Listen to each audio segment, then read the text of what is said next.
नमस्कार नांदेडकर. आजच्या व्हिडिओमध्ये तुमचं पुन्हा स्वागत आहे. मागच्या व्हिडिओमध्ये बस स्टँडचं मी तुम्हाला दाखवलं होते बस स्टँडचे पावसाळ्यामध्ये हाल कशी आहे किंवा बस स्टँडमध्ये जे काम आहे ते कुठपर्यंत आहेत किंवा किती रखडलेले आहेत, रस्ता जे नवीन बनला होता तो कसा झाला आहे. पण आजच्या व्हिडिओमध्ये आपण पावसाळ्यानंतर म्हणजे एरवी आपलं बस स्टँड नांदेडचं कसं आहे ते पाहणार आहोत आणि लोकांना तिथे काय काय प्रॉब्लेम फेस करावे लागतात किंवा लोक पण काय प्रॉब्लेम तिथे क्रिएट करत आहेत हे पण आजच्या व्हिडिओमध्ये सांगणार आहोत मी.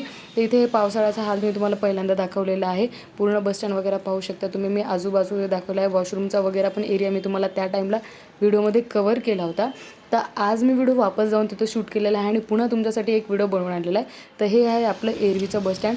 पाहताल तर नॉर्मली म्हणजे बाहेरचा एरिया रस्ता वगैरे त्यांनी खरंच खूप चांगला बनवला आहे, रस्त्याचा काहीच मॅटर नाही. पण बऱ्याच ठिकाणी पाणी साचलेलं आहे, लोकांनी थुकून ठेवलेलं आहे जेणेकरून साध्या लोकांना तिथे बसता पण येत नाही आहे. आणि कचरा तर आतमधला प्रशासन साफ करत आहे, पण यामध्ये लोकांची पण चूक आहे की लोक कचरा कुंडीत टाकण्याच्या ऐवजी रस्त्यावर सगळीकडे कचरा टाकत आहेत.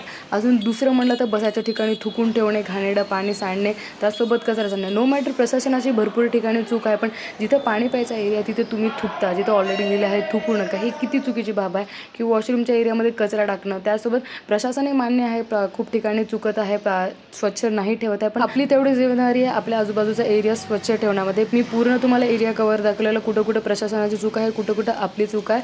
आणि आता तुम्हाला बाहेरचा रस्ता दाखवते, तिथं ऑलरेडी पावसाळ्यात बांधकाम झालं नव्हतं, तर आता त्यांनी सुरू केलेलं आहे इथलं बांधकाम. त्यामुळे प्रशासन काही ठिकाणी काम करत आहे आणि काही ठिकाणी आपल्यालाही काम करण्याची गरज आहे. त्यामुळे नेहमीच चूक आपल्या प्रशासनाची असते किंवा लोकांचीच असते ह्याच्यावर नाही, पण आपण पण कुठेतरी चुकतो. त्यामुळे कोणतीही गोष्ट कधी कधी आपण पण सुरुवात करायला पाहिजे. व्हिडिओ कसा वाटला नक्की सांगा. अशा व्हिडिओसाठी आपल्या चॅनलला सबस्क्राईब करायला विसरू नका. भेटूया पुढच्या